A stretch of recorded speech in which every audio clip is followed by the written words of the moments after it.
মাত্র একটা বেগুন দিয়ে সেহরির স্পেশাল রান্না।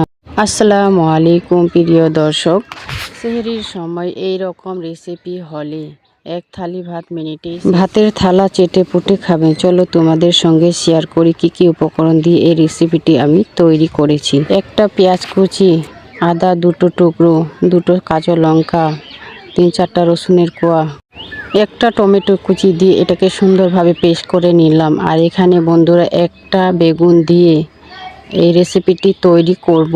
তো বন্ধুরা এখানে দিয়ে দিয়েছি বেগুনের উপরে লঙ্কার গুঁড়ো, হলুদ গুঁড়ো আর লবণ দিয়ে এটাকে সুন্দরভাবে মেখে এখন আমি কড়াইতে তেল গরম করে ছেড়ে দিলাম। তো এটাকে 2 মিনিটের মতো উল্টে পাল্টে এটাকে ফ্রাই করে নেব। তো এইভাবে যদি সেহরির সময় এই রেসিপিটি তৈরি করতে পারো তো মাছ মাংস ছাড়াই এক থালি ভাত মিনিটেই শেষ করে দেবেন। তো বন্ধুরা আমি এটাকে ফ্রাই করে নিয়েছি। নেওয়ার পরে এখন আমি বন্ধুরা সামান্য তেল দিয়ে 2টা এলাচ, একটা তেজপাতা দিয়ে এটাকে সুন্দরভাবে মশলাটা দিয়ে দিলাম। নেড়ে চেড়ে এখন হলুদের গুঁড়ো, লঙ্কার গুঁড়ো দিয়ে এটাকে সুন্দরভাবে ঢাকনা দিয়ে দেব।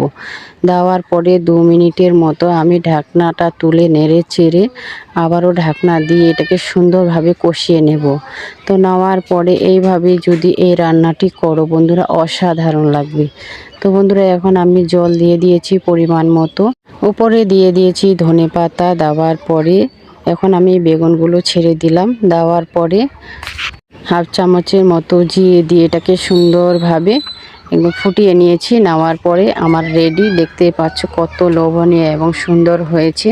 তো এইভাবে যদি এই রেসিপিটি তৈরি করো তো অসাধারণ লাগবে।